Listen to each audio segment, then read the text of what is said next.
Let's do this. Get ready for the Dirt Life Show. Woo! Episode 13 of the Dirt Life Show. It's Veterans Day, and I'm wearing my Warfighter Made shirt for Robert and all the guys over there. We really appreciate all of the servicemen of the country, man. They give us the opportunity to live in this beautiful country of ours, and it makes a big difference, right? And we have Jimmy, Jess, Tatum, and Brian in the studio tonight. We have another little guest in the studio, but she's just a social media girl tonight, huh, Jimmy? So, yeah, we're going to have a good time tonight. It's all about the kids. And speaking of kids, I wanted to thank your son, Devin, for helping us out since it's Veterans Day. He's obviously not retired yet, but he's still helping out in the Marines. And he's a pretty badass dude, man. I also would like to thank him. He's an amazing kid. Yeah. Where he's come and what he's doing is for our country, and is just his attitude, his demeanor, and he's a great kid. Yeah, absolutely. I agree 100%. You know any veterans, Jimmy? I have a couple buddies, yeah. Scott, my ex-partner, he's a veteran. His nephew's a veteran, yeah. I called all them today and told them thanks for their service. Awesome. Yeah, that's good. So you have some uncles or anybody that's a veteran? I don't believe her. Oh, really? Oh, okay. Well, then, yeah, Uncle Vernon, I guess. Yeah, there you go. And obviously your brother's a veteran, Tatum. We just talked about him. That's pretty cool, huh? Or a serviceman. Well, thank you guys, everybody, for tuning in. As always, we really, really appreciate you guys tuning in. You guys are the ones that make this show possible. You guys are the ones that get us all of our views and just make it so that we can have such a good time talking to you guys. And we have everybody coming down from Phoenix and from Tucson today, and it just makes it so much better when you guys share it and we can grow and just talk about all this fun stuff. Like, we're going to have an awesome shop talk tonight about obviously the kids, how they get into racing and things like that. And we couldn't do it without our sponsors either. We got some great sponsors on board. We have Fuel Wheels. We have Shock Therapy. Rigid Industries. And we also have,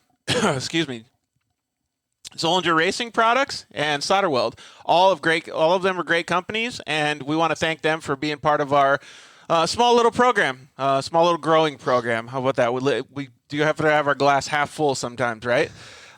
One of the things that we wanted to talk about tonight was how kids get into racing. I know a lot of our viewers, are weekend warriors and things like that. They love riding side by sides. They like going out on dirt bikes and quads and just enjoying their dirt life. But some of them, like I even received a few messages this past week, wondering how to get their kids either into racing or get them focused a little bit more on something. Like I know a lot of children these days are, I don't want to say less focused, but they tend to just pick 20 different things to do instead of one. And if you're a racer or a child racer, you really have to focus a lot of your energy on that one thing. I know a lot of parents go out and, let the kids pick. Do you want soccer? Do you want baseball? Do you want to be a racer? And usually it ends up being, after a certain duration of time, a question of which one are you going to pick, because we can't do all of this stuff. And so that's going to be one of the topics that I think we'll have a good time talking about tonight. We're going to talk about some social media stuff tonight, how social media affects children and how it affects even us as adults, and how it's used in racing to make your programs better. And I think it's got a really, really big influence on the things that are happening these days. We talked a little bit about this before the show while we were eating tacos. And how social media affects certain things, how society gives participation medals for certain, extracurricular activities, we'll call them, for children.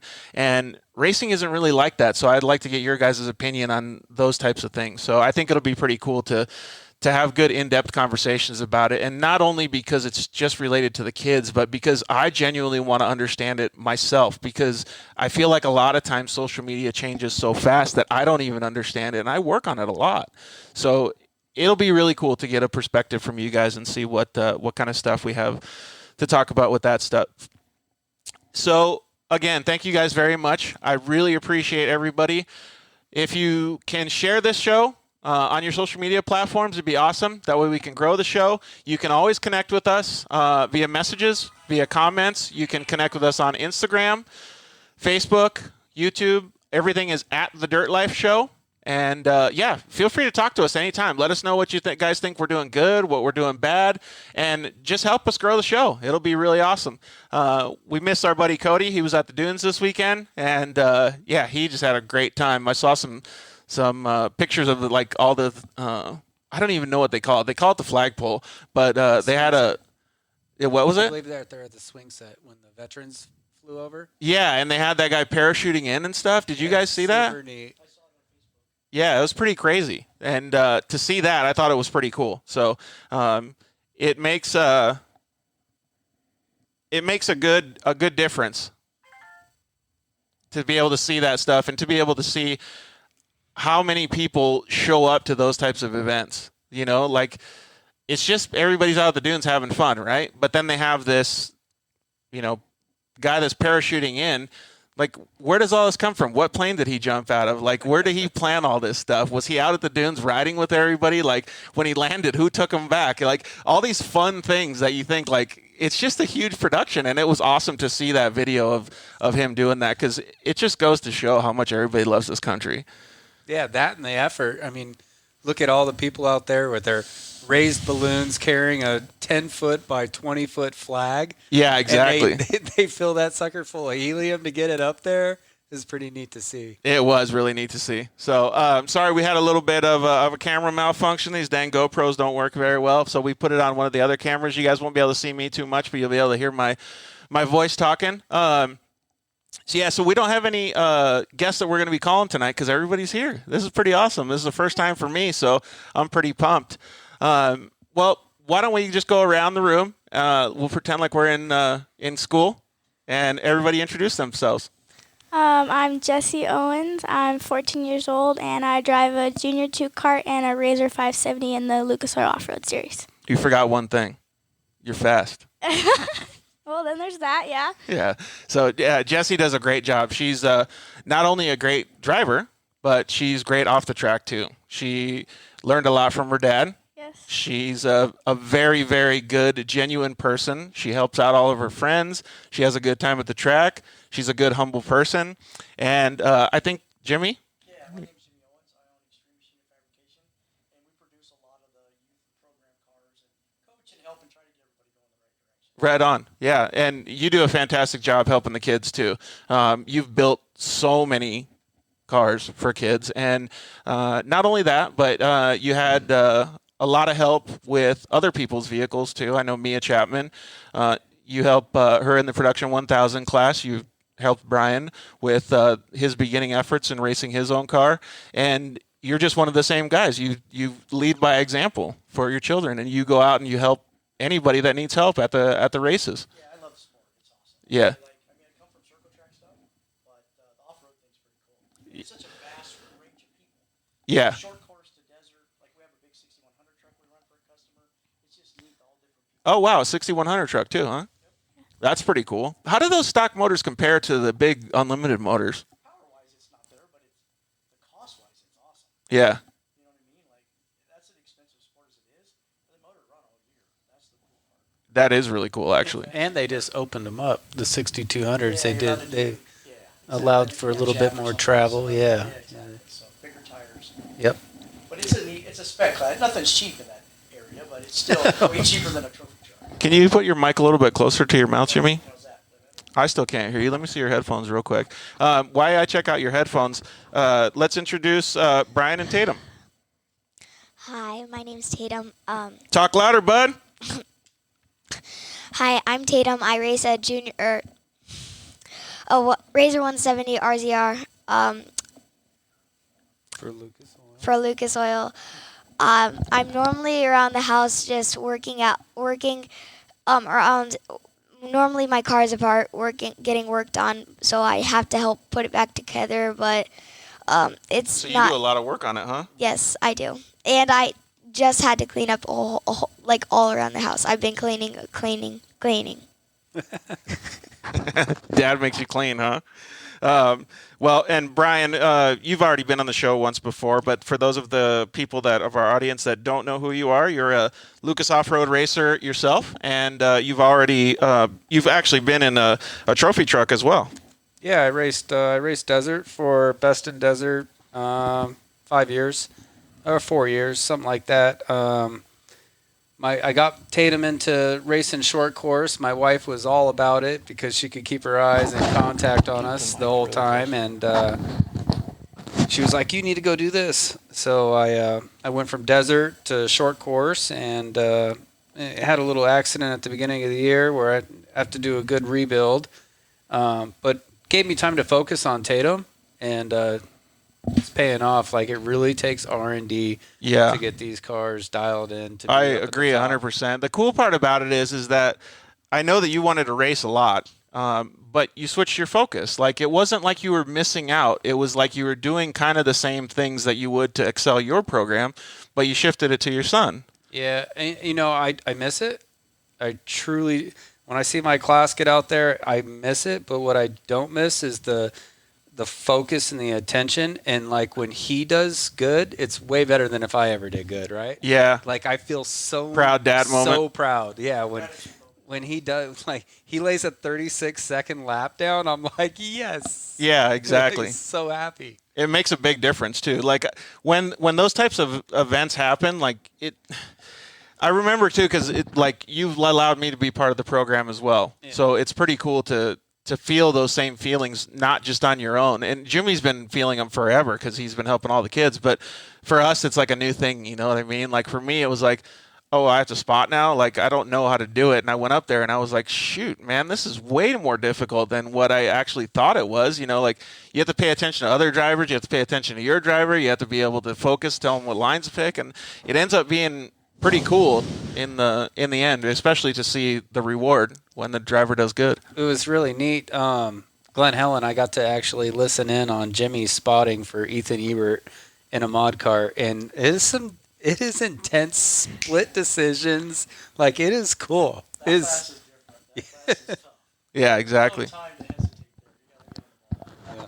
It seems like we're having a little bit of trouble with your microphone still, Jimmy. We'll work on it here in just a second. For now, let's go to the break. We'll do Tatum's talk to Tatum and Jess for a little bit, and then after the break, we'll check out your microphone.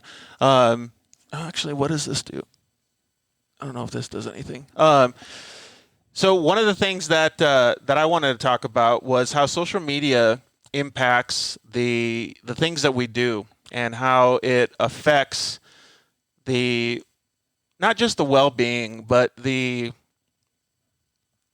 tone of how a person races, the mindset of how somebody deals with racing and how they deal with promoting themselves. And, nowadays there's so much focus on being popular on social media or having good marketing. And we talked about this a little bit before, Jimmy, that before the show, and you had said, it doesn't really matter what you do on the racetrack anymore. Your results are a lot less important than they used to be.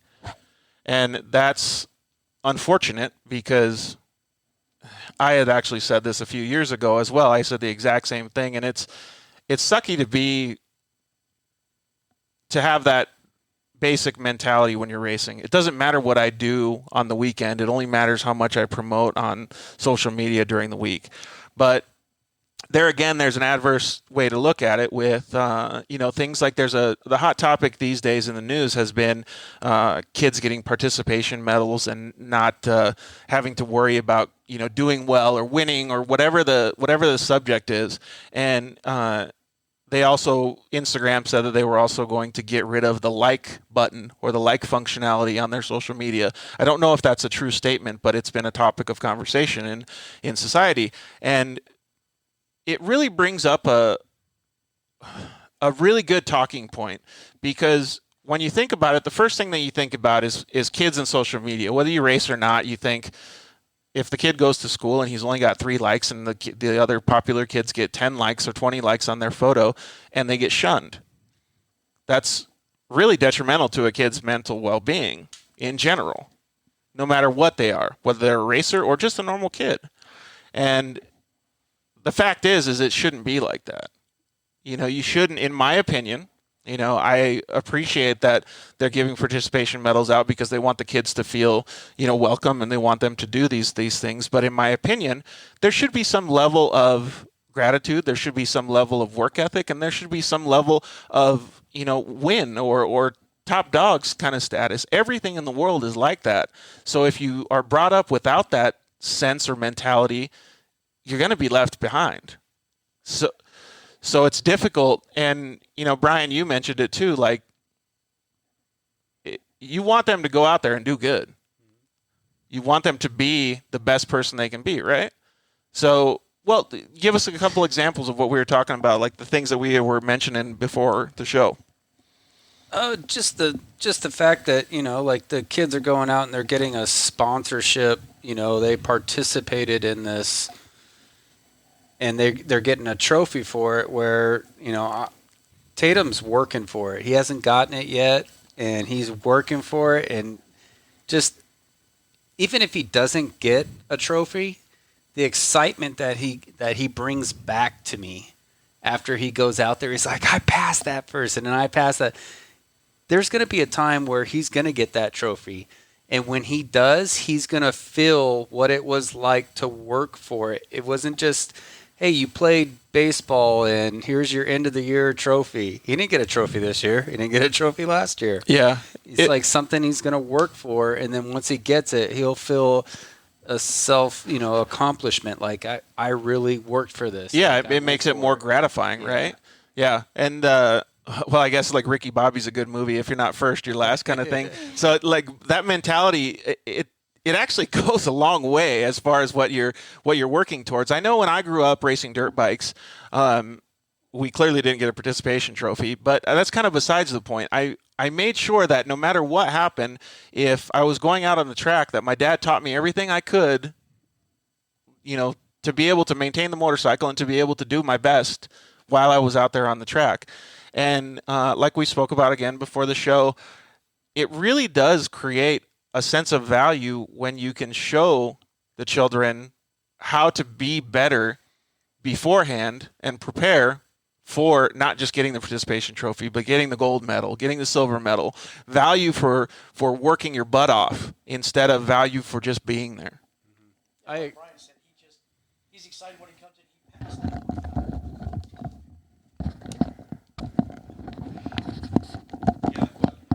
Like Brian said, he was excited when he passed that one car and he passed the next car. But that's how you get there. Yeah, you know, it's achievements, right? It's not like, well, I showed up today, I got one anyway. Well, he showed up today and he passed 2 more cars. That's 2 more positions. He's closer to that trophy that he wants to get. So he's building his self-esteem, right? He's building his knowledge of racing and all that to go with it.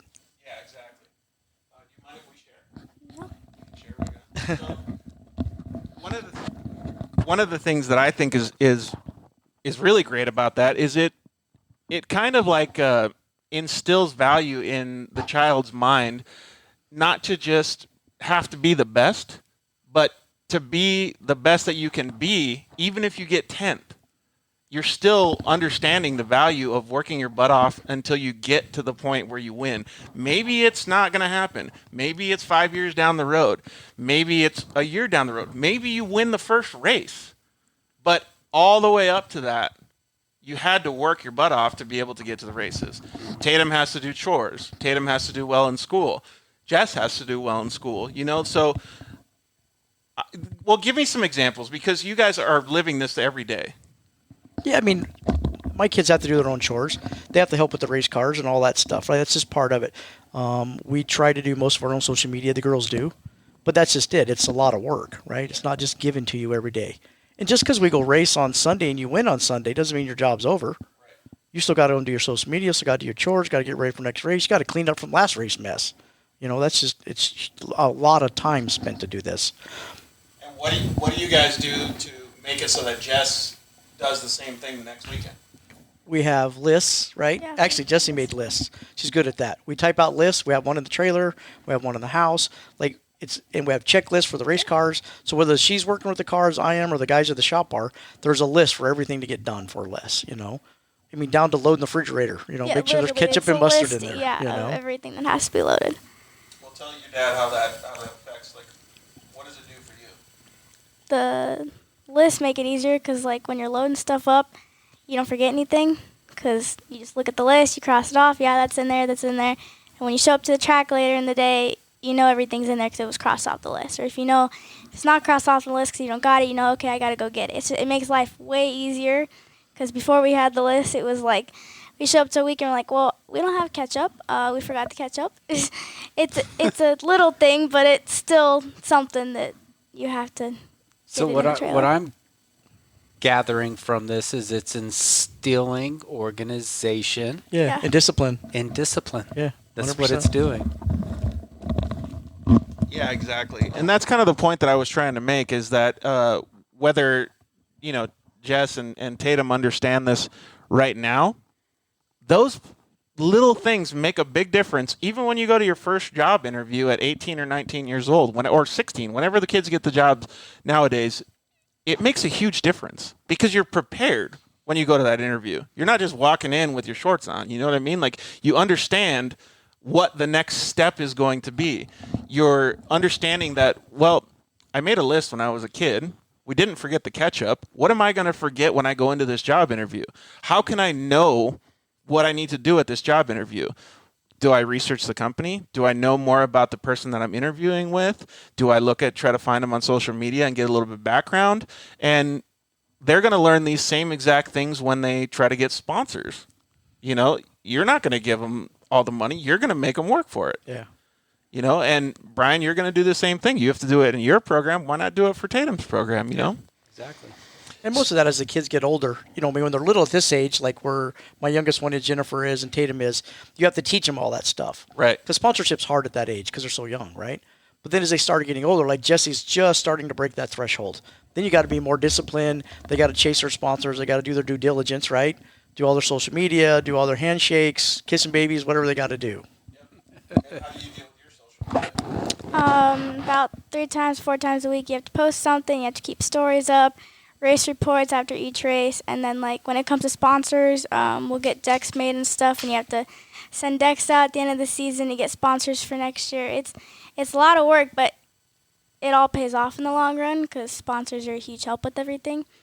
And this is her first year. She's going to take over. Next season, she's going to run most of her own program. Yeah. I'm going to help as much, on the backside. But she's responsible right now. Like, she sends her own letters out.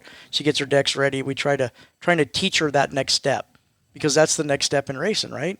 And then from that next step is, well, what do you want to do for a career? Once, she's going into high school next year. We're going to homeschool. So she'll have a little more free time to work around the shop and do stuff. But she wants to do a racing program. So it's like, you got to run it like a business now. So let's start learning how to do that. It definitely makes a lot of sense, and the great thing about that is like, as much as sponsors are obviously important in racing, even if you didn't get any sponsors, even if you got a no answer from every single person, it gives her the ability to understand how to communicate. Yeah, it's the contacts, right? Yeah. It's the interaction with the people. Yeah, and the contacts and the context too. Right. Like whatever you're doing to communicate with those people, you want something from them. And unfortunately, that's the way society works. It's a want and a give, right? So you go in, and Casey Peck has been a good help in the studio here and co-hosting with me. And he said that the way that they deal with a lot of stuff, he's in the electric union, and the way that they deal with a lot of stuff is there's win-wins, win-lose, and lose-lose. And they always want to get a win-lose or a win-win because a win-lose is not even a lose. And every time I think about sponsorship, I never, ever think of it as a lose-lose, ever. Because no matter what happens, you still talk to somebody. Well, yeah, and just because you approach a sponsor this year, maybe the budget was already preset. Right. You know what I mean? Maybe this was 2 years ago. They already had their plan figured out. But you've introduced yourself, and maybe next year you're in, or the year after that you're in. Yep. But you have to open the door at some point. Just because they say no now doesn't mean it's no next year or next week. Exactly. You know what I mean? You still have to try. And as adults, we understand that. But as the children are learning this stuff, that gives them the exact same mentality as what you're talking about. It says, maybe I didn't get that first job. Maybe it was a win-lose. But the next one is a win-win, and it's a job that they liked better. Right. Because it was just meant to happen, or they put more effort into the second one because they didn't get the first one, or whatever it is. Timing was right. You know what I mean? Like, exactly. Yeah. And that's those little things. If you're starting them at a young age trying to do marketing and social media and stuff, only some of it's valuable. But those core, disciplines or core traits that you learn are huge for the rest of your life. Well, in racing too, it's not always win-win, right? There's a lot of lose-loses. Absolutely. You know what I mean? Like, you broke down, you flipped, you whatever, yeah. Yeah, whatever. Like, I mean, it's heartbreaking some days, right? Yep. I mean, you go in the trailer and you sit down and cry, huh? Yeah. Have you had some of those heartbreaking days, Jess? I mean, sadly, yes, we have, but you just kind of have to get over it and try and move on from it because there's better days that are better. So you just kind of move on and pick the positive out of the negative. And I mean, if the car breaks or something, you fix it for the next day. As long as you're okay is the main thing. Makes you stronger. Yeah, it does. Definitely. Yeah. Oh yeah. Like this year, we bought a J2 to try. One, because Lucas put the 170s in, she had nothing to drive. She wasn't old enough to go to a production 1000, so we did a J2 program. First 2 races, out of the car, in the trailer, helmet on, crying. It was Like, she was so frustrated. She's like, Dad, I don't like this thing. I'm like, you got to figure it out, But she got figured it out pretty About third quick. race in, we were good. She did good. Yeah. And then I took her she runs a J2 and then jumps into her 570, which is 4-wheel drive. Totally different cars, right? But like I said, the first couple rounds, we were a lot of tears for a little while. You guys well, you've dealt with that, Brian. I mean, like your car toast one time. Yeah. So that was a little bit difficult. And it's like gut wrenching. It's like gut wrenching at the same time, right? Yeah. Like that one time at Glen Helen, and when your car broke, it was pretty difficult. Like, first you want to see if you're okay, right? But you already knew you were kind of like not okay, but you didn't realize it. You still wanted to go out there. You're like, oh, can we fix it? Can we do this? Can we do that? And like, it really is a lose-lose. Like, no matter how you look at it, but you don't want it to be like that. Yeah, you don't want. You want it to be a win-lose. You want it to be a win-win. You really want to figure out how you can make it not a lose-lose. And that's the thing that I'm talking about, and we're talking about now, is you're teaching everybody to act like that and to be like that. When you leave the job interview, if it was a win-lose or a lose-lose, you still want it to be a win at some point. Right. So it makes a big difference. You came off the track, you showed the kids that you were strong, you showed the kids that you were vulnerable, you showed the kids that you needed to take a break, you showed the kids that we still had to do all of the things that loading up, packing everything up, making sure Dad's okay. Everything still had to be taken care of to be able to move on and go forward. And that's a huge, huge thing to be able to understand in life in general. Well, yeah, and in racing too. I mean, I try to teach most of the kids as they get older. So you have a bad race day, right? Like, you didn't win, car breaks, whatever it is. You're upset. But you got to remember, that's only 10 minutes out of your day. Yeah. 10 minutes. Like, don't let it ruin all 24. That's a really good point. I mean, that's a long, point. especially in the social media side. Like, we try to push that with those, like Jessie and Mia Chapman and all that. Kids come in, they're upset, they're up, like, hey, go take 5 minutes, get this off, but you got to get back out here and still shake hands, kiss babies. Like, this is your job, right? This is the way it works. That race is only 10 minutes. It ain't your life. 24 hours in a day. Let's don't ruin the whole day because of that. Yeah, exactly. Tatum, you want to come over here and share the microphone with me? Come sit right here, bud. Cool, thanks. So you're absolutely right, though. Like, that, it makes a huge difference in the mindset of how somebody can get over those lose-lose or those lose-wins, because maybe it was only a 5-minute interview. Right. What am I going to do for the rest of the day? I'm going to figure out how to win-win. Right. And those types of things are exactly what people think about when they leave the races or when they crash a car. And there's an emotional side that people don't see. Yeah, I mean, there's days you want to cheer and there's days you want to cry. I mean, even as an adult, it's like, man, I can't believe that happened. Yeah, exactly. But the cool part about it is that no matter what happens, you're understanding those things. Like, I guarantee you, when he crashed and we were all sitting there, we were trying to fix the car, we were trying to make it okay. He wanted to probably scream at the top of his lungs, "What the F? Like, what's going? Like, nothing that we could say or do is ever going to calm him down, because until he calms down by himself, Correct. it's not going to happen." That was a big crash, though. Yeah. But still, the value in the way that he handled it, the strongness that he showed, being humble, understanding how he treated everybody around him afterwards, the things that he did and the way that he conducted himself was fantastic for the kids. Right. Of course, his wife and myself and everybody's worried about him. We understand, but it's those values, the dirt life, that shows the kids all of these great things. And I think Jess is learning it. Tatum's learning it. Everybody around us that's at the races is learning it. Right. And like you brought up baseball and soccer and all that stuff earlier, right? And those are neat. They're team sports, right? And you still win as a team and all that. But the difference in the racing program is you're a team, right? She's got crew guys. She's got a spotter. She's got all the – but in reality, when the green flag drops, you're it. Yeah. Like, we're all not in control. They're the only ones in control of that project at that moment. They are their own person. Now, we try to coach them on the radios and help as much as we can, but at that point, they are an individual on their own, making their own decisions, What have you seen, like with all the kids, and obviously Jess, but what have you seen with kids since they understand that? Do they get that the pressure's on kind of thing? What's funny is a lot of kids do. Who doesn't understand is the parents a lot of times. That's true, because they don't understand what the kids are dealing with. We got to understand that, like, take some of these kids, like Tatum started really young. They started 5 or 6. They just learned how to tie their shoes. And you're asking them to drive a race car, listen to you on the radio, pay attention to 5 cars around them, and a flagman, right? Well, what do you think about that, Tatum? Like, what were the things that you thought about when you first started? I learned to tie my shoes at when I was younger.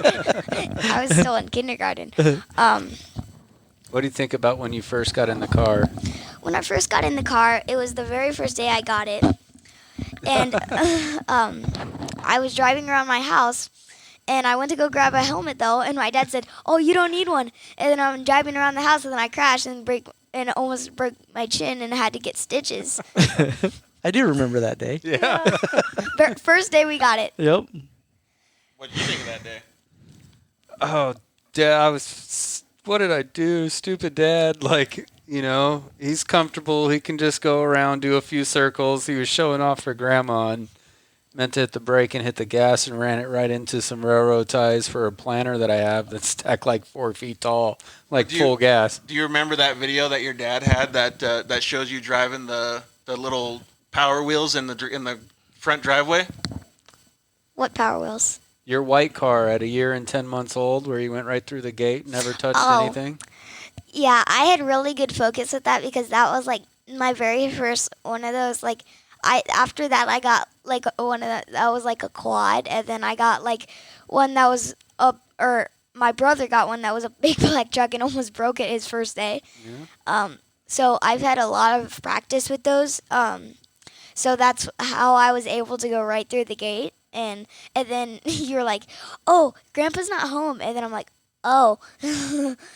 But yeah, it was nice that I could drive like that when I was so young. Yeah. When I saw that video, Tatum, I thought it was crazy. I was like, "How the heck does a little kid do that so well?"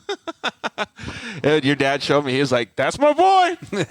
His depth perception and he's got it. You either have it or don't.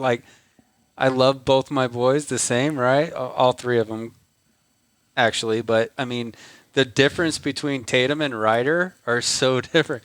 Ryder, he's just full send, but he's gonna hit everything on the way. He's a little bit more, timid, but he'll just go right through the cones. You set him up, Tatum will go right through him. Yeah, demolition derby, he'll win. Oh yeah. That's what we need to do. Yeah, but some days that might be to his advantage. Yeah. That's a good point, yeah. Especially depending on what job you're going for later on in life, not just racing. Maybe the demolition derby mentality is going to win, too. Yeah. It's already, what time is it here? It looks like it's 7:30, so let's take a little break. We'll hear from our sponsors. We'll try to get some of these microphone issues fixed, and we're going to get in the nitty-gritty. We're going to figure out how old you guys are. I know you already said, but we're going to figure out how old you guys are. We're going to ask you guys some questions. You guys ready? Yeah. All right, let's talk to our sponsors, and we'll be right back.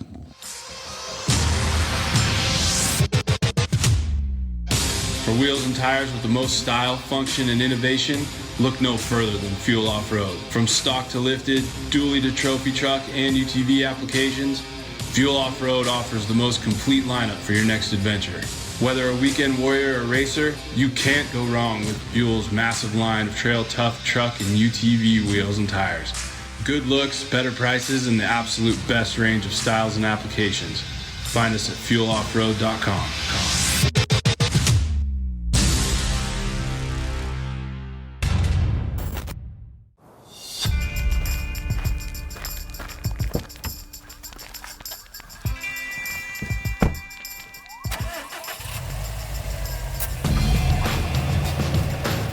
Introducing Rigid's new SRL Series light bar, featuring a sleek 20-inch curved housing, ultra-wide forward projecting beam pattern, and a unique halo backlight feature offered in 4 color options. The SRL Series light bar's new optic combination projects light over 70 degrees wide, with more than enough distance to safely drive in low visibility conditions, making it the perfect lighting solution for most applications. The Halo backlight feature is offered in red, white, blue, or amber, and is wired independently from the forward projecting light. Instantly transition from style to function with the flip of a switch, making it easier than ever to own the night.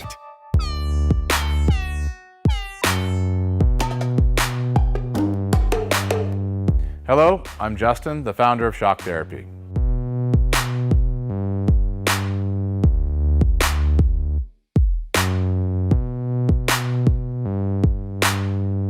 Shock Therapy has been around for 5 years, but we have personally been tuning suspension on off-road cars and race vehicles for over 25 years. We tune between 10 and 15 cars per day, every single day of the week. Our concentration is tuning shock systems and supplying components that improve the ride quality of your car in many ways. Not only do we work on the average UTV, but we also tune suspension for race teams and professional drivers.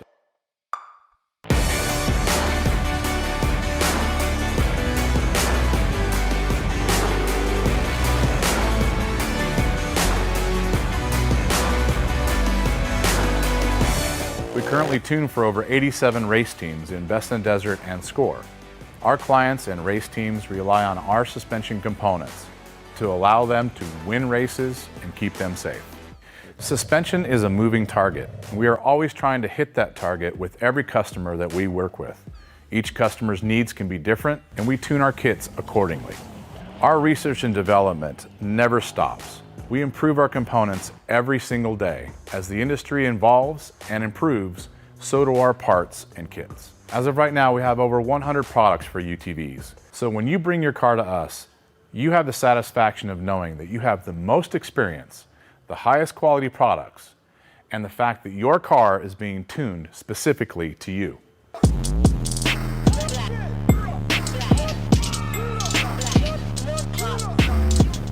Hey guys, George Hamill here to talk to you about one of our sponsors, Solder Weld. Who is Solder Weld, and what is their impact on the off-road community? Well, some of you may have seen Solder Weld's booths at the races, Mint 400, Vegas to Reno, SCORE and SNOR events, and the UTV World Championship. You're seeing their stickers and sponsor wraps on more and more racers' vehicles every year. But who are they, and what do they have to offer us as off-road enthusiasts? Well, late last year, Solder Weld introduced their new off-road repair kit to the off-road industry and sold out their first week. The interest was overwhelming, as many off-roaders already knew of Solder Weld's aluminum radiator repair rods, and now they were included in a convenient carry kit in camo or black. If you're a racer of any type or off-road enthusiast like myself, you're going to want to take a close look at this product. Solder Weld has combined some of their most elite products into one small kit that fits perfectly under your seat or strapped into your roll cage and allows you to make some insane fixes anywhere you go. How many of us have been in a race or out on the trail and got a rock chip in a radiator or a brake line? We've literally seen a top-tier desert race truck at the 2019 Mint 400 taken out by a simple rock to the radiator. If they would have had an off-road repair kit on board, they could have been back up and running in just minutes. The kit includes everything you need to work on dirty aluminum, stainless steel, copper, and many other metals. Solder Weld's cutting-edge technology allows you to make these fixes with extremely low heat and incredible high tensile strength, leaving you with a lasting fix every time. Don't be that guy who broke down on the side of the trail. Get your off-road repair kit today. Your friends will thank you.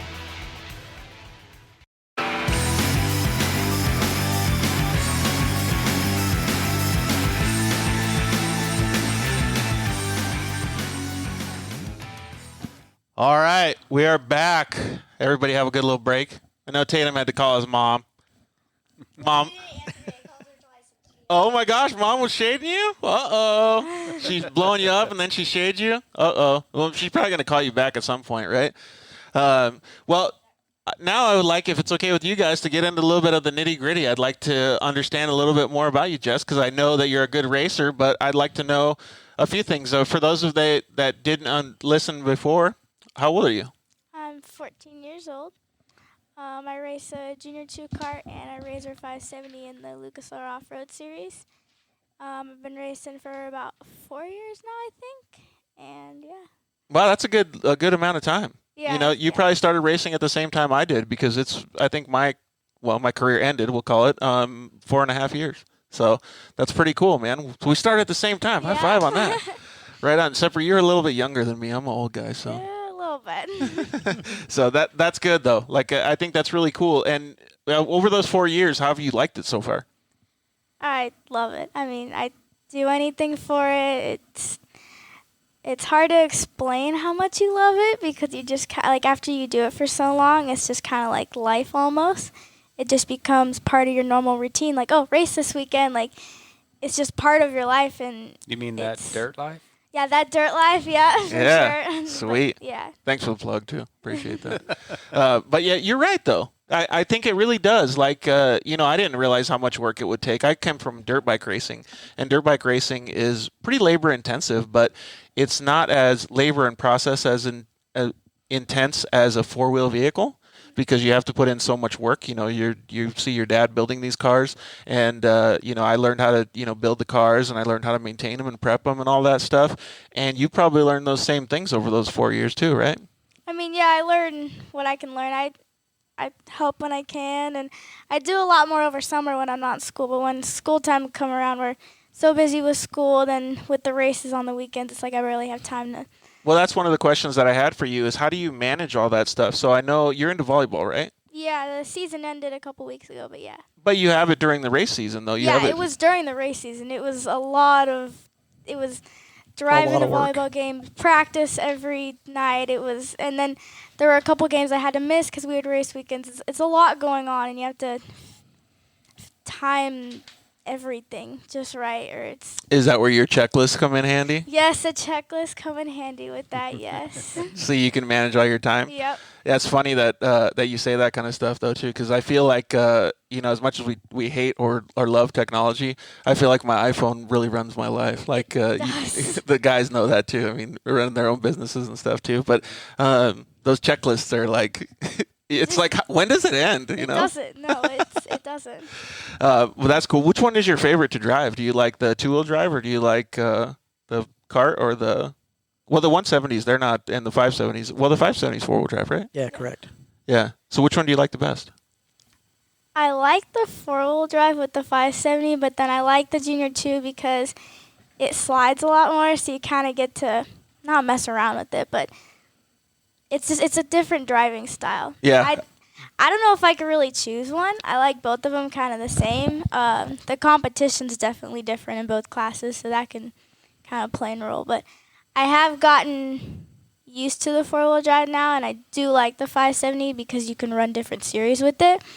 But I don't really think I could pick a favorite. I like both cars. That's good. It's kind of even. Do you have goals in either of those cars? Like a set goal, like let's just say in the 570 you want to race in the work series and you want to do obviously get wins and stuff like that, but you can't do it in Lucas, so you have to have separate goals in Lucas with junior kart. Yeah, this year we ran Lucas with both cars, but you have to set your goals different for the classes because one class you're racing with different people, competition's different, car handles different. Sometimes you even run a different track. Like the Junior 2 kart was a smaller track, so you're learning two different tracks with two completely different cars. But yeah, you definitely have to set your goals different, especially if you want to run like desert stuff. Then you have to almost pace yourself. You can't just you can send it in the stuff, but you almost got to save your car more or less. It's pretty impressive how much you know and how much knowledge you have.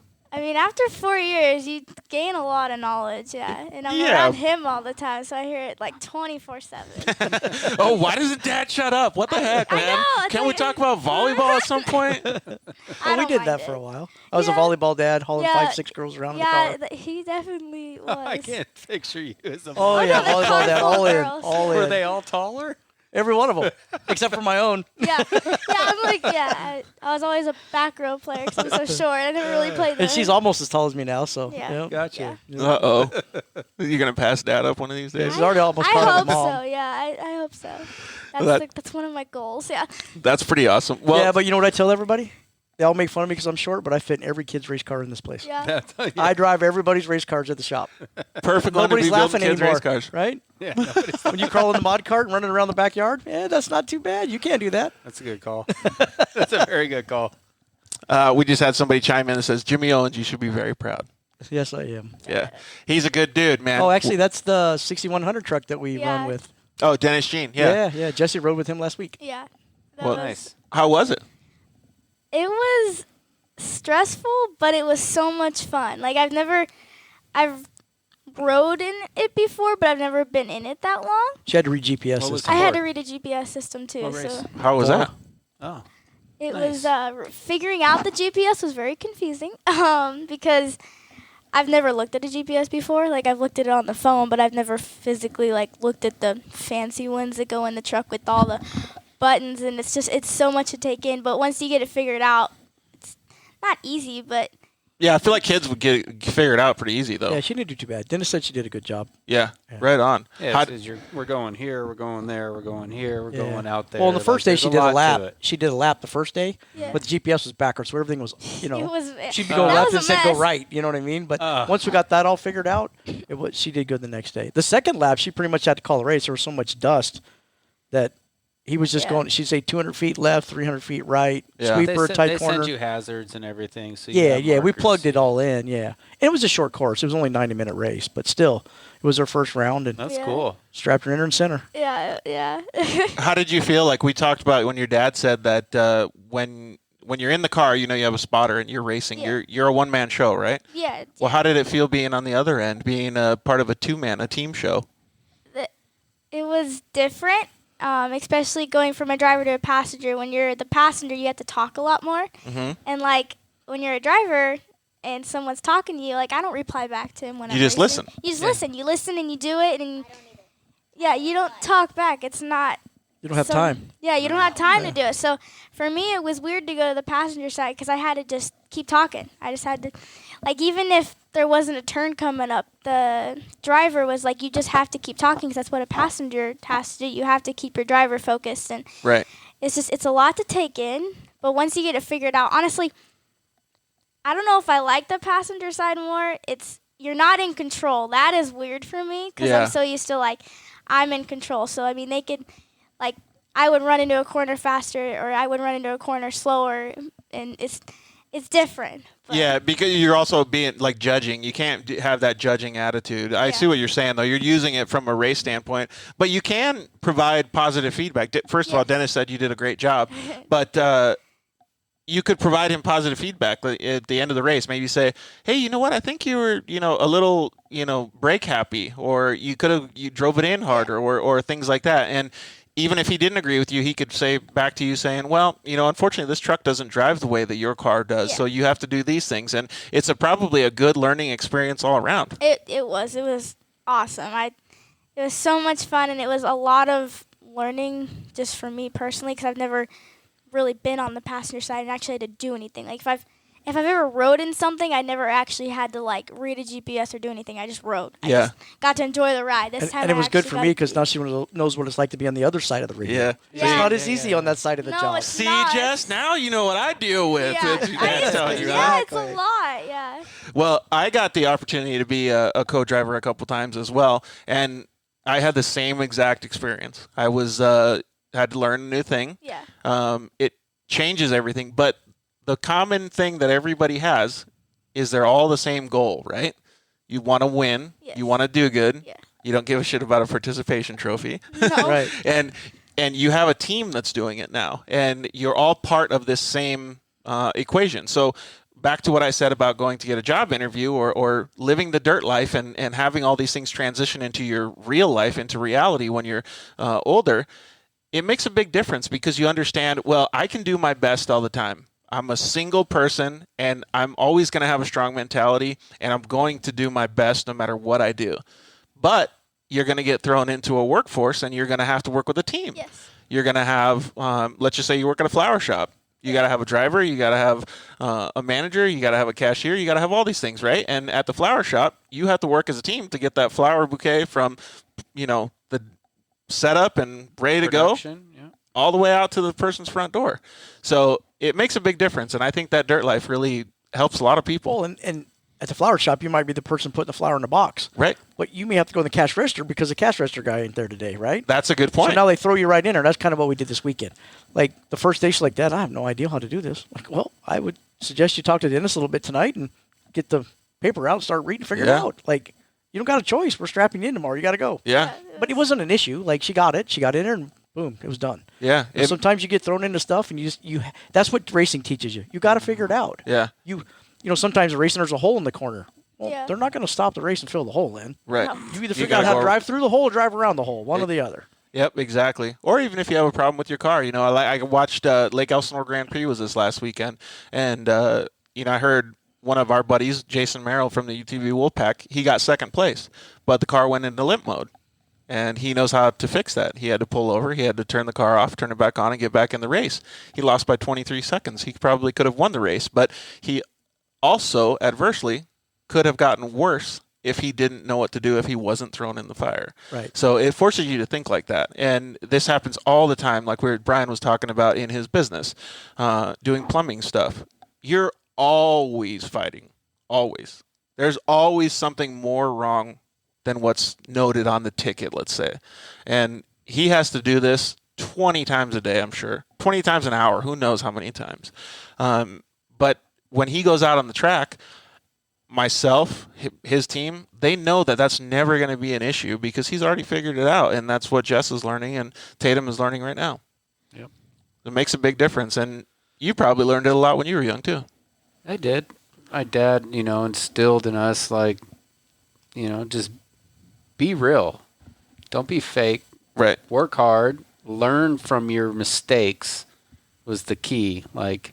And you'll always better yourself. You know what I mean? Do you think that that's an issue nowadays because of like we talked about, social media and participation and things like that? Kids don't think it's a mistake. They don't think they're making mistakes.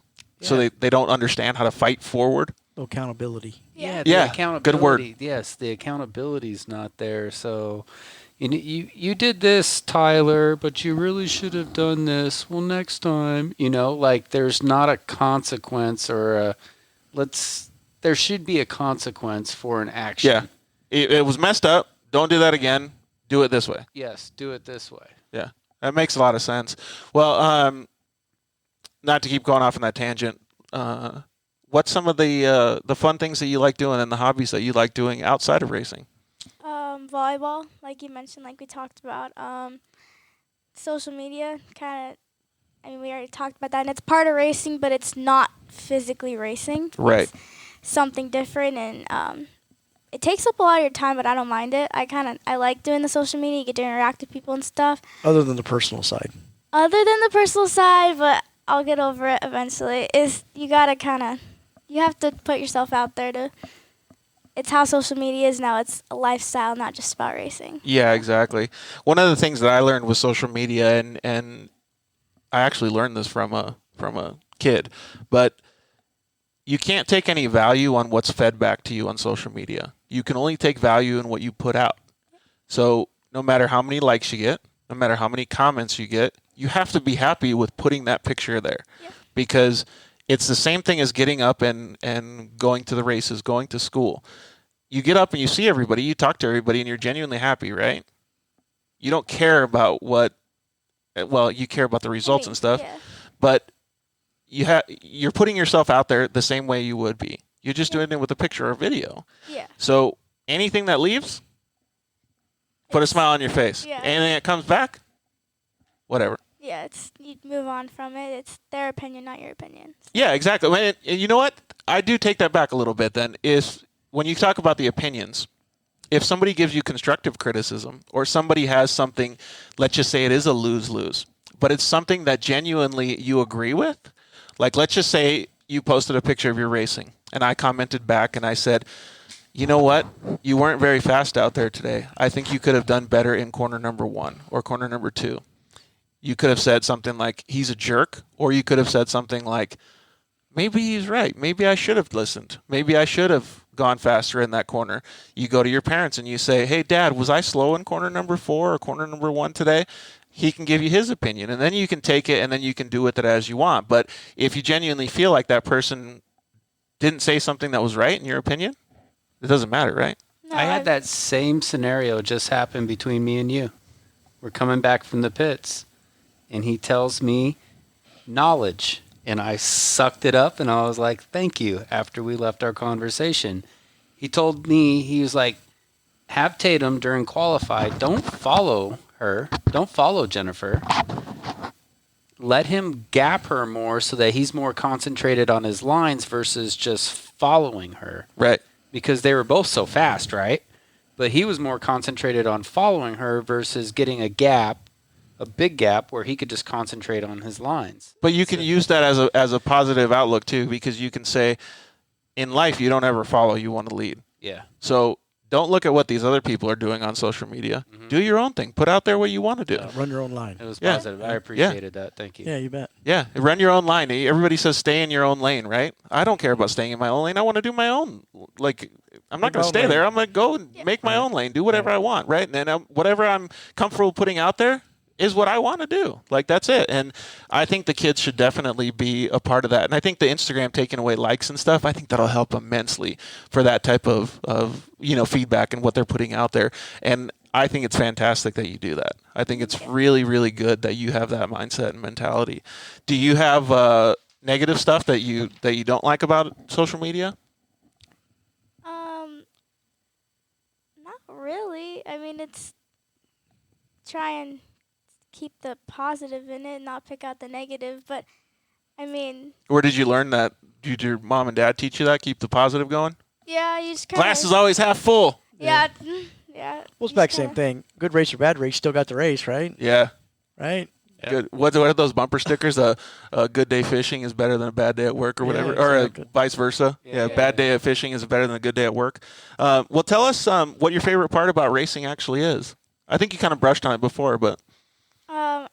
Actually, like being in the car and driving would be my favorite part because you're by yourself. I mean, you have someone talking to you, but you have to learn to make your own decisions and stuff. And like the adrenaline run that you get with the adrenaline rush. I can't say it, but it's crazy. Just like until you actually drive and race, you don't understand it. Yeah, to get that to the same type of feeling. Yeah. And a lot of people get those same types of feelings too. Like I've heard in big Fortune 500 company meetings and stuff that I go to, guys will go in there with their tuxedo and they'll be all dressed up, ready, just like you're in a race suit, and they'll go in and sit at that conference room table.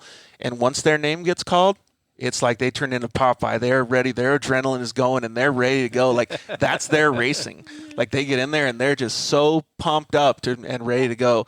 So you can feel it in other things, but I think it's pretty, like, a person like you or myself or Tatum or Brian or even your dad, we like going fast, and we like feeling that motion and the hand-eye coordination and all that stuff. It makes a big difference. Yeah, but like you said, the business guys. Go fast and pass people. Put the microphone next to Tatum's mouth. It's cool that you get to go and you get to have fun by going fast. It's not always about winning. It's about having fun. But you still get to have fun and go fast, but you have a chance of winning. Yeah. You get to have fun and go and try your best. Exactly. That's a very, very good way to say it, because you are having fun and you're having those adrenaline rushes, but you have accountability too, because you don't want to lose. No, you want to win, right? You want to win. That's the Well, we get ultimate goal. adrenaline rushes. Like, I'm sure Brian gets one every time he lines up, right? I mean, first lap for turn one it's an adrenaline rush, and you're not even in the car, right? It's like, is this going to work or not? You don't see me pacing? Yeah, exactly. And I think that has a lot of validity actually in the real world. Like everybody wants to be a race car driver. We all want to be Lewis Hamilton, right? We all want to make millions of dollars, and we all want to be an F1 driver. But the reality is that's not going to happen for everybody. It's a few and far between. But we all do have normal jobs, and there's a chance that Jess will, and there's a chance that Tatum will have to have a normal job. And those adrenaline rushes and those ways to control your body and to control your mind during high, intense situations like that go really, really far when you go to different meetings or you have to talk to people or you're in a situation where even if you're at Costco and somebody cuts you off in line, you don't necessarily get mad because you're a calmer person because you know it doesn't, like, this is not like racing. I don't care about who's this guy yelling and screaming. Yeah, there's bigger and better things out there, right? Clearly didn't line up right. Yeah, exactly. This guy would never be able to race a car. Talk on the microphone, Tatum. If we're sitting out in the pit and staging and they won't let us go for sitting there for an hour, just go for it. And you're ready to rip. Yeah. Yeah, exactly. Who's some of the people that you look up to, Jess? I look up a lot to Lindsay Geyser, Shelby Anderson, and Sarah Price. What are the reasons that you look up to them? They've all kind of pursued the whole marketing and social media life. Like, they all play a big part in that. But then they also get to race on the side. If you look at all of them, they all get deals. Like, Sarah Price got an RPM deal. Shelby's got a Polaris deal. And then Lindsay... I know her dad owns the business and everything, but she still gets rides with other people. She still gets to ride and drive.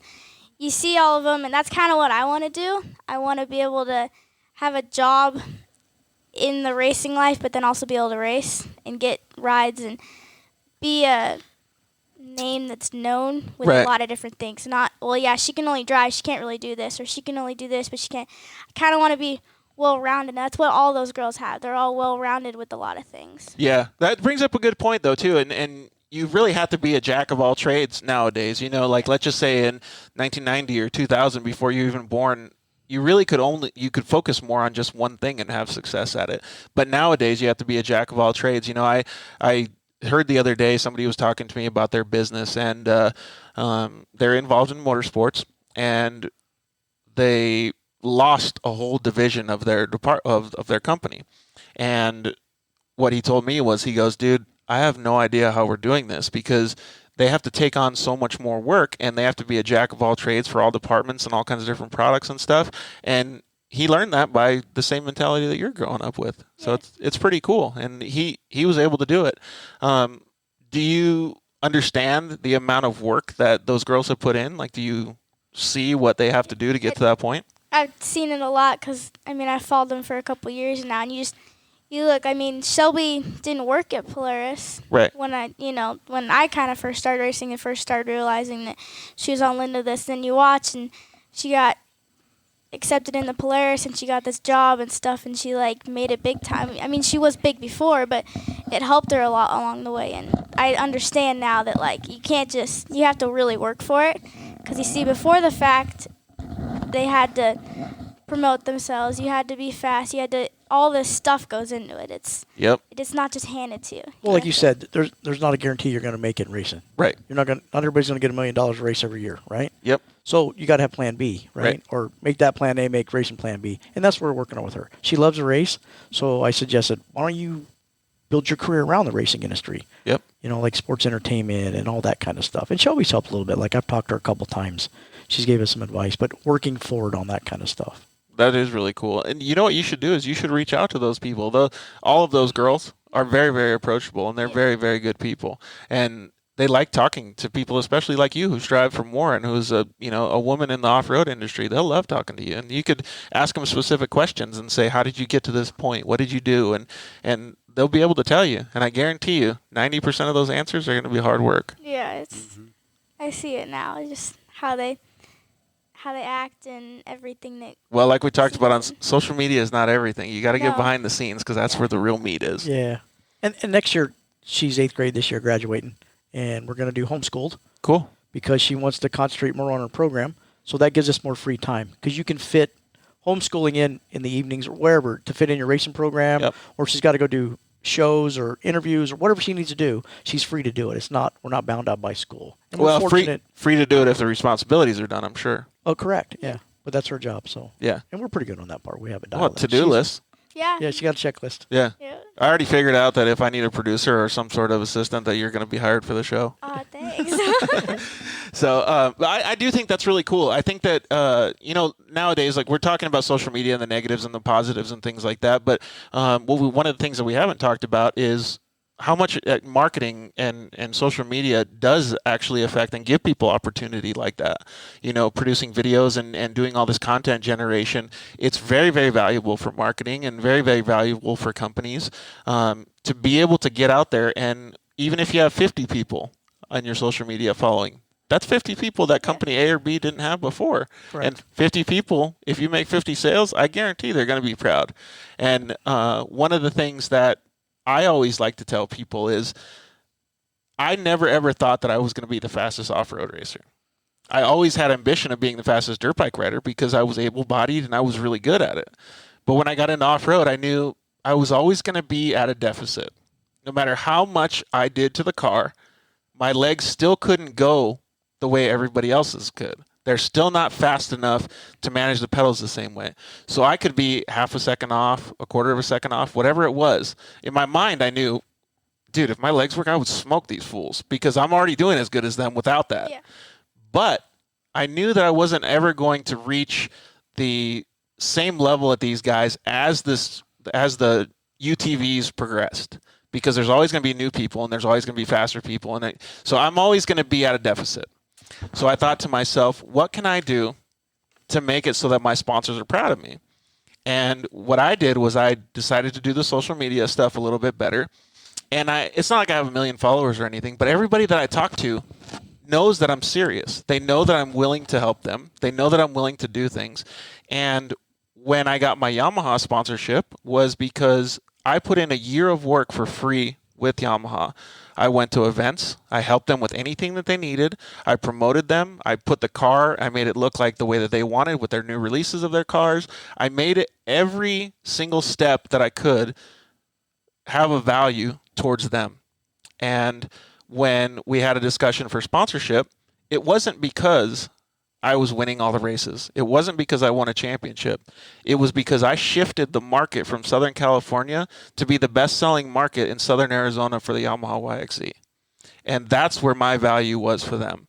So it was almost like I said before, like going to a job interview and talking to these guys.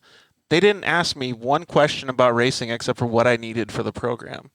They wanted to know what we could do to work together for the year, just like what Shelby's doing now for Polaris. So it's very, very interesting that you say that's what you want to do, because I think, like your dad said, you can do both. Yeah, you can. You can still have that fun adrenaline rush. Maybe it's not every weekend. Maybe it's 4 races a year or whatever it is, but you still get to live that whole dream. You're still around it all the time. Yeah. You're with the people that are in it. You're around it, maybe not every weekend, but... Yeah, exactly. Maybe you're not serving sandwiches or something. Maybe you're doing something that you really like. Yeah. So you're having a good time doing the things that you love. I think that's a fantastic way to look at it, and I think that it's really cool to have those goals. So I'm proud of you. Thank you. You have a really good head on your shoulders. And I'm proud of you too, Jimmy, for bringing up such an awesome kid. Thank you. And we have another I have another one girl coming over up. there. That won't be long. This one's coming. Yeah. So she's got her little racing feet too, right? Yeah, she does. Yep, she runs a 170. Going to do a 570 program next year and be ready to go. That's awesome. Well, I think we should move over to Tatum and ask him some questions. What do you think? Well, actually, you know what? Let's ask you a few more questions, because I always like to end the show with asking 2 questions. What does the future hold for you? And I think we kind of got a little bit of that, but tell us about maybe some of your immediate goals in the next year or 2. Some of my goals for next year are to want to run Works and to hopefully be really competitive in that series, run some Best of Desert stuff if we can, co-ride a little bit more, and then expand my social media more, and hopefully be able to get a little bit more time invested in that once I'm homeschooled. Has anybody ever told you about like the to-do list? I know you like doing those, but one thing that I've learned, and I know that even if you ask any president of the United States, if you have those goals and you write them down, like let's just say I want to have 5,000 social media followers by the end of 2020. If you write it down, there's a 98% chance of it happening. If you don't write it down, it's a 2% chance. And the reason is because when you write it down, it's something that's always going to be on the front of your mind. So as stupid as it sounds, take a piece of paper and write them all down. Even if you lose that piece of paper, you still wrote it down. But save that piece of paper, put it in your nightstand or something. So you can make a goal list instead of a checklist. Yeah. Same thing. We Yeah. we did that this year with the. But do the exercise with a pencil or a pen and paper, and do that, because any successful person will tell you the way that they reach their goals is by writing it down. I do a lot of it on my cell phone, but it's something that's very serious for me. I'll write it on a piece of paper, just because when you're putting it on paper, whatever reason about the human body and the human traits, it works. There you go. Yeah. Well, we wrote our list on the way up here. That's what we did today on the way here. We did a sponsor list, people to talk to, people to see, what we needed to do for certain people, what we're going to offer them, what we can give them for value. See, Jess, when does it stop, man? Yeah, it doesn't. That's good. I'm proud of you. That's a really good way to look at it. And those are the ways that you succeed. Just putting in the work, just like Shelby did, just like Sarah did. All those girls, they're all putting in the work. And what's funny is we talked to Danielle Gardner, and she works for Sarah Price. And she said the same thing. She just puts in the work. Sarah is never, it's like she doesn't sleep. She just keeps putting in work. And she's doing a very good job of what she did. I want to have her on the show one of these days. So maybe when I have her on the show, you could come hang out too. Yeah. That'd be pretty fun. Okay. Well, the last question we have for you is, what do you want to be remembered for? I know it's a little precursor because you're not old like all of us guys, but what do you want to be remembered for? Personally, I think I'd want to remember it as being a fast driver that wins a lot of championships and is like a fast girl racer, because there isn't a lot of them out there. I mean, there definitely is some of them out there, and they're really fast, but I kind of want to be known that, when I showed up to a race, everyone not got nervous, but oh, she's here now, competition stuff now. That's really what that's one of my goals. I want to be known, that I was fast, and I made a statement when I showed up. You want people to look at you just like if we were to walk up to the President of the United States, be like, that's the president right there. Yes. Yeah. Yeah. So, well, that's good. All right. You did awesome. Thank you. I can't wait to see what the future holds for you. You ready, Tatum? Yeah. So, how old are you, bud? I'm 8. You're 8 years old, huh? That's pretty young to be driving a Razor 170, bud. I started at 6. That's the age that you can start at. How did you feel at 6 driving the Razor 170? It was different than driving my go-kart around the house, like my little 50. My little 50, it's way different than driving my 4-stroke motored go-kart around the house. It's a bigger experience. It's a bigger car that's faster. It can go 40. Will you put the microphone a little closer to your mouth, please? It goes in its 40 miles an hour. It does about 45 miles an hour. It's a really fast car. It's just different from everything I started with.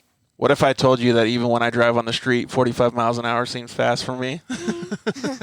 45 miles an hour is pretty cooking, bud. But even when I'm just driving in my car, I think, wow, this is as fast as my race car goes. It doesn't feel like it, though. It doesn't when you're on track, huh?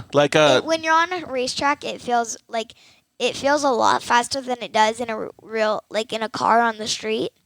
But it's the same speed, but it feels different. Because you're not belted in with the fire suit. You're just relaxed sitting in a car. It's different, too, when you think of different sports, too. Before I continue my thing, Caden Danbury said, now I'm writing a list, George. I know, I saw it, too. So that's good. Go get him, Caden.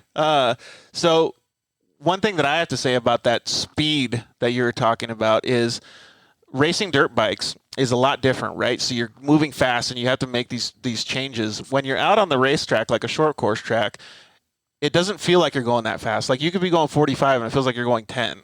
It feels like you're going slow, right? But when you're looking from the outside, it looks like you're cooking pretty good. And one of the first things that I realized when I started racing short course, the production 1000s are pretty fast. They're not quite as fast as your dad's or the big trucks. But I felt like I could eat a sandwich going down the straightaways because my brain in dirt bikes was going so fast compared to, I was like, I have to just sit here and wait till I get to the next corner. Tear off. Yeah, it's in slow motion, everything. So I think those are the same things that you're experiencing when you're out on track compared to what you experience driving down the road with your mom or dad. Like, it's like, oh, we're going like this. I could go this fast in my race car, but when you're on the course, it feels like you go faster, right? Yes, it Yeah. does. It's a big difference, right, when you're out there. Man, can you imagine driving a Pro 4? Holy crap. I wanted to go in the Steal It car. The Steal It car is Pulvardi? Yeah. Paverdi. Yeah. He's got a sweet setup, man. Yeah. What are some of the things that you like doing, bud, other than racing? Well, I like doing soccer. I like kicking balls. I started at school. We have this giant fence at our school, and so we grabbed a soccer ball and we just kicked it over the fence. That's how we all started. All my friends came and joined. They tried blocking it from hitting the fence, and we try to get as high as we can. We show off and try to get as high as we can. But Soccer goals? yeah, so I got into competitive soccer after I played rec. But other than soccer, I'm around the house. I'm not just sitting in the front of the TV watching YouTube or playing video games. I'm outside of the house actually working. I'm actually working around the house. I'm working on the cars. I'm cleaning up around the house. Dad and mom make you do chores too? No, I don't have chores. I just do it. He does it. Really? This dude's a little worker, man. He sees a pile of leaves, he just grabs a broom or a rake and just puts it in a pile. Or he's always doing something. I got lots of stuff to do around here. You can come over and you can hang out. He got some I'll feed you weeds. tacos and stuff.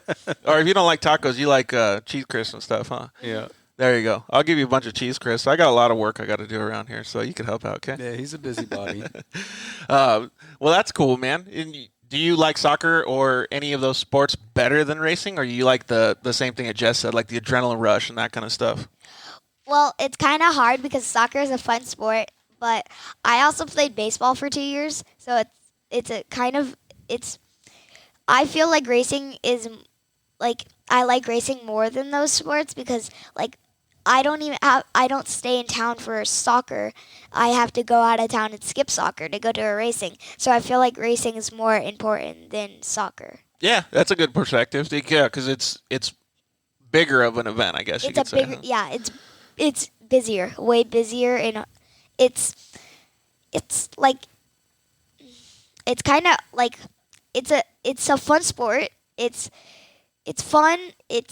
You get to be with your friends, go fast, pass people. It's just a really fun sport. Getting to go and drive fast. You know what I noticed a lot about the guys in your Razor 170 class, and Jimmy and Brian, well, even you, Jess, can attest to this, is there's a lot of competitiveness, but most of the competitiveness comes from the parents and wanting to win and stuff like that. But every time I've talked to a kid or I've seen a kid on the track, they come off the track with a smile on their face no matter what happens. And they're so excited that they got to get out there and do it. And one of the first Razor 170 races that I watched was, I think it was in my second or third year of racing. And I thought it was fantastic because it changed my whole outlook on it. Like, because I always wanted to win. I came from dirt bikes. Like, I was like, I could beat these dudes. Like, I'm serious. Like, I want to go. But when I saw that race, I was like, man, I really need to put this in perspective. I just need to have a smile on my face when I get off the track. Like, I shouldn't care as much about the value of being first. I should care more about the value of being out there, just like they do. Because that's what makes it important, is to understand that you get to do this and not have to go to work, or get to do this because you are working so hard, and understand the value of being out there having fun instead and the courage. I've said it 100 times. Get on a quad and follow these kids behind them on a 170. When they're doing 40 miles an hour, you're in third gear on your quad, and the kid's just taking the corner at 40. Yeah. You're like, what the? Like, the courage is so, Wild Horse. Big jump, right? Yep. Like, can't see anything. All they see is sky, but they just send it, never You just got to go for it. Yeah. There you go, right there. Yeah. So what got you into racing? Was it your dad? Yeah, my dad used to race in a trophy truck. He was the passenger in the trophy truck. And so he said, oh, Tatum, I'm going to get you this car to start racing when I was about first grade. He said, I'm going to get you into racing. And so that's when it all started. I was I drove the little car through the gate. I got into racing, and I love it. It's a fun sport. Who do you look up to in racing? Like, who do you want to be when you grow up? I want to be like Ricky Bobby. You want to put a Fig Newton sticker on your windshield? I want to race NASCAR. Well, that's cool. Don't be like Ricky Bobby. Be like somebody a little bit better than him, okay? I'm going to be myself. I Yeah. want to drive NASCAR. Perfect. Well, you can have your same sticker kit when you get up to the NASCARs. That'll be cool, man. Well, that's a good goal to have. I think that's really awesome. So you kind of already answered one of my last questions. But one of the things that I really like to understand is, do you understand the amount of effort that your dad and mom and your family and your grandpa and your brother and everybody has to put in when you go out on course and when you get to the races? Actually, yes, because, well, like when I go out there, I hear that, oh, my Aunt Stacy's coming, my grandparents are coming, my brother Devin from all the way from California is coming and driving 6 hours just to come for me. It's supportive. It's very supportive, and I appreciate it. That's really cool, man. Well, I'm glad that you realize that, and I know Jess does too, because she sees it as well. That's one of the things that I think is really good about, you know, what your dad and what Jimmy's doing with everybody is they're making you guys understand the value of actually being out there. Because even me, like I said, I've already a bunch of times, I'm an old dude, and when I got into it, I didn't get it until I saw how much you guys appreciated it, and that comes from these guys. And I understood that after that, and it was really cool. It was really cool because it makes you humble, and it makes you understand how much it takes to get a little tiny Razor 170 out there for you to rip around and go 45 miles an hour. It's discipline, too. We wouldn't have all the 170s if it wasn't for Jimmy, because he built all of them. He's working and working, just building our 170s for us. Yeah. He built a lot of them. Yeah, he does. He definitely does. What is the best part about racing? I like about racing that you just get, like I said, you get to go fast, pass people, and just have fun. You get to have fun. Well, you're passing people now. You used to follow them.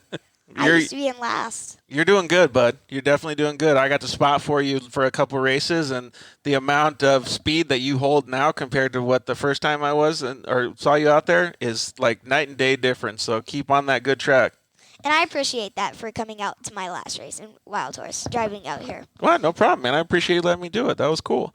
Do you help your dad work on the race cars? Yes, I do. I'm always in the garage. I watch TV for a little bit. I'm like, that's it. I'm going to go outside. So I walk outside and I said, Dad, can I help? And he's always working on the clutch or something. And I'm like, Dad, I want to help. Please, please, please. What kind of stuff have you learned then?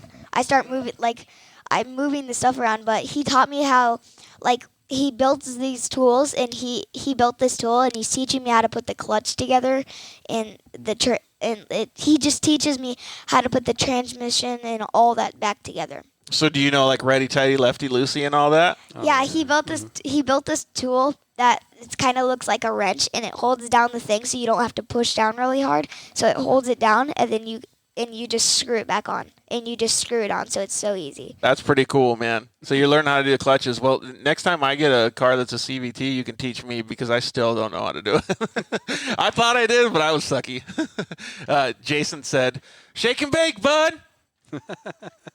That's cool that you work on your own race cars, though, man. And I've seen you out there, man. You're barely ever inside the house, so that's cool that you're always outside doing stuff. And you're not. I know you like video games, but you're not hooked to them. So No. Well, like we asked Jess, like she does the checklist and stuff, but how do you handle? Does Mom help out with handling all your schedule and all that stuff, or how do you handle it? Normally, I don't normally help with that. I'm normally outside working on the race cars, like I said. She normally goes to the store, gets it all done, and gets all the snacks and stuff. And then she asks me to come in. I pack with her. I help her pack. She has to, because I have to help her pack.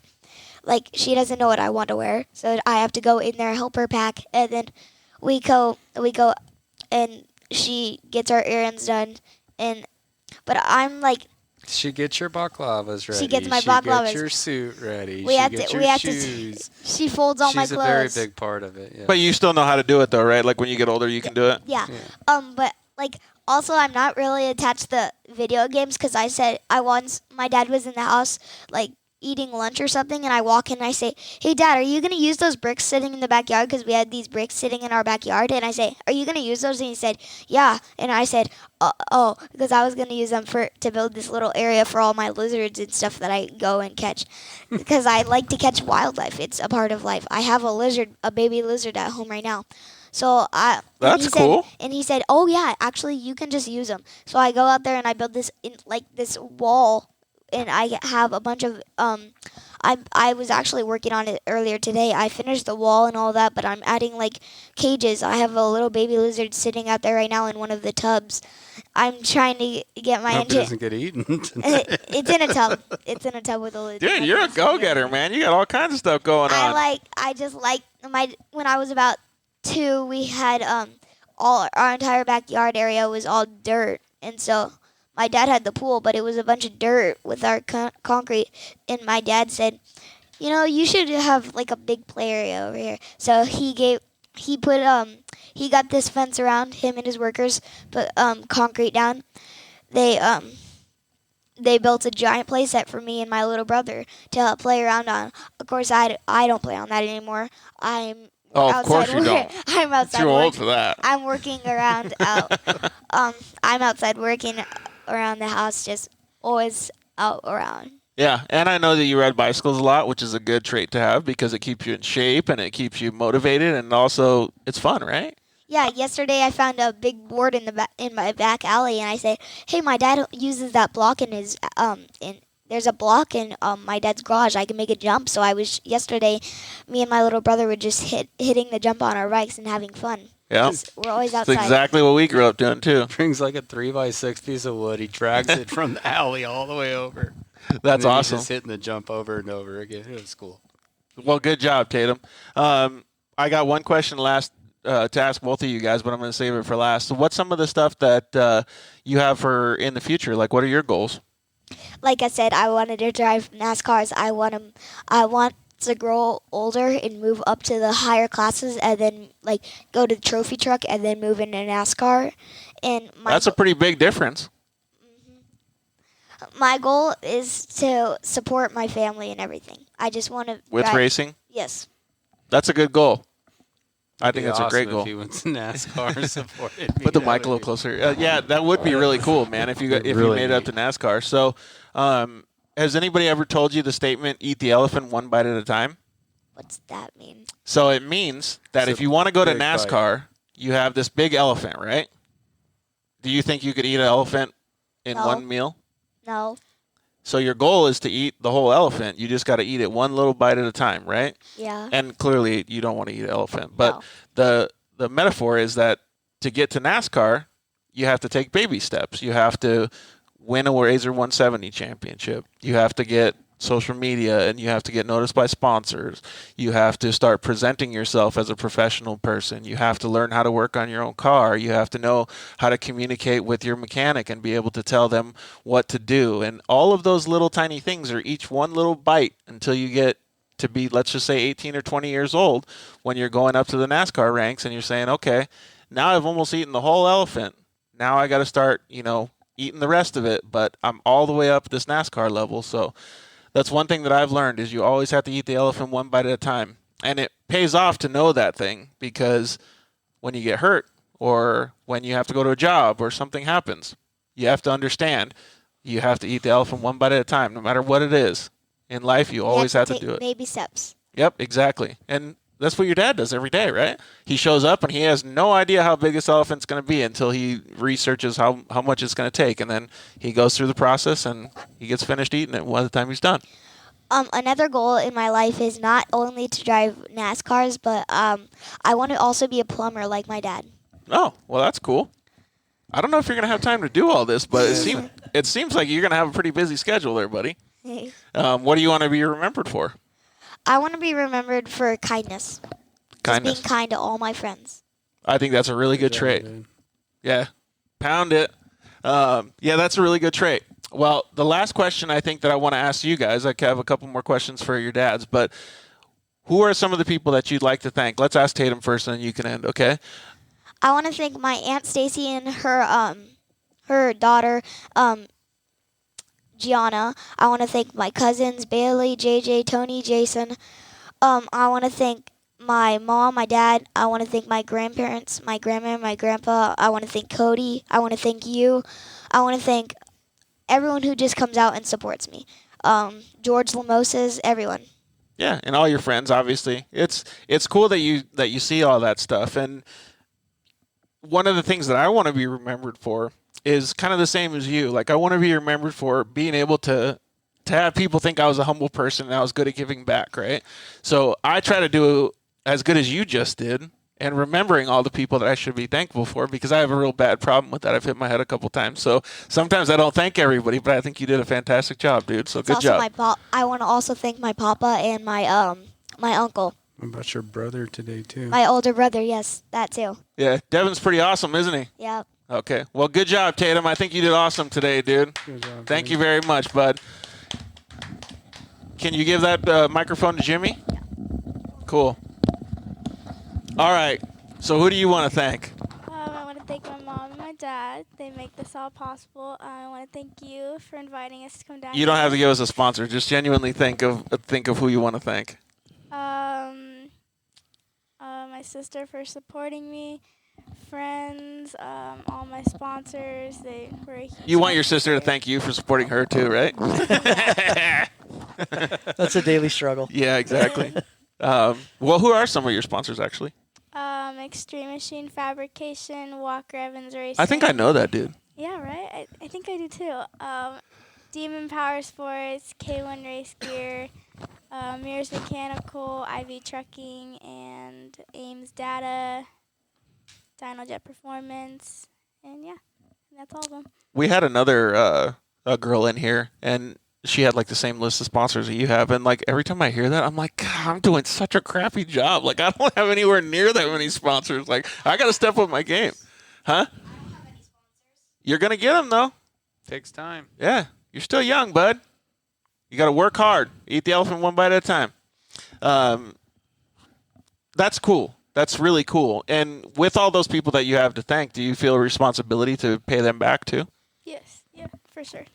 Actually, this brings up a good question, and you can answer it before your dad does. But like I did when I knew that I wasn't going to always win races, what are some of the things that you have planned with social media and marketing to be able to put yourself ahead of the other racers? To stay on top of posting, stay on top of stories, comment on stuff, like get your name out there more. Yeah. Like, not competition-wise, but just kind of, you have to always be ahead of the game. You have to always keep pushing forward and pushing forward and pushing forward, because eventually it'll end up paying out in the long run. Do you think about the stuff like you don't want to always be the same as everybody else? You want to blaze your own path and kind of do things differently? Yeah, I want to be my own person, do things my own way. And Yeah, stuff. come up with your own ideas and things like that. Yeah. I think that's fantastic. One of the things that I would suggest is making sure that you're not just putting it out there all the time, but doing it better than the people that you're around. Yeah. So pay close attention. It's not like one of those things where I'm not going to follow them because they're a competitive racer. Follow them. Take note. Yeah. Make sure that you're doing it better than them, and really focus on the way that you want to pursue those things in your careers. I know that your dad is teaching you a lot of that stuff. Yeah. Funny story, we're on the way up here tonight, and we're laying out our sponsorship list, right? And doing a budget, right? What we think it's worth per sponsor. And I won't say the dollar figure, but I shot a number out. I said, hey, if you had a sponsor that gave you this much money, would you wear a hot dog suit at every racetrack? Yeah.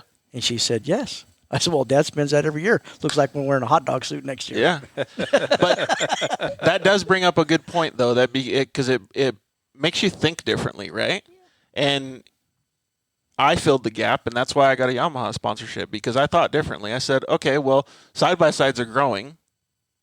Yamaha needs somebody to grow that. Why can't I just be that dude? Because all these other dudes are just going to go try to win. They're not going to do the same thing as what I want to do. So it helped, and it worked out. And that's a lot of the things that I think are more valuable these days, is because when you provide a monetary value, and monetary means money, to these people and show them the reporting like you would on social media and things like that, you have a lot of value to them. If a wheel and tire sponsor knows that you talked about them 100 times in a weekend, they're going to know that maybe one of those is going to equate to a sale. And so maybe they made a couple $1,000s. That means that if they made a couple $1,000s, why can't, and you do it every weekend that you're at the races, turns into $20,000 a year. Maybe they could give you $2,000 back at the end of the year for next year. One of the things that I was going to comment on is even if it's a negative, we broke this weekend or we whatever the scenario is, leave with that positive. Yeah. You know what I mean? Sponsors don't really always care. lead with the positive. Yeah. Yep. Most of them don't. I mean, it's good days or bad days. You still got to report it. Yep. Not everybody wants to hear about the good day. They're going to get burned out after a while. You got to give them the tier days too, because you have them. It happens, Yeah. But you can give them a tier days, like you said, with the positive, though. You can say, hey, you know what? Our car's toast. I got last. But you know what? We had the biggest pit party. We all served hamburgers, and there was 30 people over there sitting in the Yamaha, and I have 100 pictures of it. Exactly. And that's what the value comes from. Right. And that's perfect that she wants to do all that stuff. So I think it's fantastic. Well, I asked the kids already, what are the goals that you have for her? More or less just the life goals, right? Getting her into her own career as a young adult so she can make her own decisions and move forward in life. It is a tough world out there. Competition's heavy, right? But figuring out what you want to do. Find something you enjoy to do. I mean, I'm very fortunate with what I do for a living. Yeah, you love getting your hands dirty. I mean, look, 70% of my program is working with kids, right? Yeah. I tell everybody, I don't necessarily have to love the kid to love the parent, right? Right. All the kids are bitching. I've met one kid at the racetrack I don't like. Yeah, exactly. They're all cool, right? It's just nothing better. They're always happy. Yeah. Like they come in from a race, good or bad. Like when we do our data reading with them, like the little ones, you get them for about 2-3 minutes. They want to ride their bicycles, go play pud pies. They could care less. And that's exactly the point that I was bringing up earlier. That's what changed my attitude when I first got out there, was understanding that. Right. Because I didn't understand that when I got there. I was the motocross guy that had to win, Right. And that just, it's so cool to see that. Yeah, they're all wadded up in the corner. The parents are up there fighting and arguing about it, and the kids are riding bicycles. They could care less. Yeah, right? exactly. Yeah. That's really cool. What about you, Brian? What do you have for goals for Tatum? Well, and you could say with the rider, too, if you want. Yeah, I mean, just their goals is to to work for something, accomplish something, the discipline that this brings, and just like any other sport, you know what I mean? It takes work and dedication, and I feel like Tatum's a good fit for what we're doing because he's so high energy, and he's just like me and his mom. I just want him to be the best that he can be, but I want him to be happy. So if he's ever not happy doing what he's doing, then it's time for change. Yeah, switch. Yeah, it's time for change. Whether it be he's super happy about soccer in 5 years, well, then we're going to switch our game plan towards soccer. But the energy, the excitement, the look on his face, the sparkle in his eye when he does good, like, this kid wants it. Like, he's just got to go get it. Yeah. Can you give him the microphone? But even after my very first race, I rolled my very first race. I cartwheeled the car. I come back and I get out of the car with a smile on my face and I say, "Hey, Dad, can I have a snow cone now?" And he's like, "A snow cone? What about your roll?" That is pretty funny. Well, I think that's a perfect way to call it a night and end the show. Is that dirt life is everything that we just talked about tonight. And the last things that you guys said was to make sure that the kids are good, to make sure that they have their plans in order, to make sure that they have goals, and whatever path they take is going to be not just set up, but it's going to be focused and it's going to be successful because of the things that they're learning now at a young age. And I think that's fantastic because we all grew up the same way. And we all have, whether we call it success or not, we all have happiness. And we're good with the things that we're doing now in life. And not very many people can say that. And we all grew up in the dirt, simple, and now we got all this good stuff happening. And times are different, but we all have that same dirt life mentality. So thank you guys very much for coming in. I really appreciate it. Thanks, You guys did a great job. High five. Tatum, give me a high five, bud. Good job. Good job. All right, guys. Well, thank you very, very much for listening. Thank you very much for tuning in. We want to thank all of our sponsors one last time: Fuel Wheels, Rigid Industries, Solder Weld, Shock Therapy, and Zollinger Racing Products. Everybody really, really awesome tonight. I love talking with the kids. It gets me a little bit choked up, but it's amazing to see what the future holds for racing and for these children. Thank you guys very much. We love you. Good night. Good night. You've been listening to The Dirt Life Show with George Hamill and Cody Sanders. No desert tortoises were harmed during the production of this episode. However, a cat threw up and somebody shot a duck.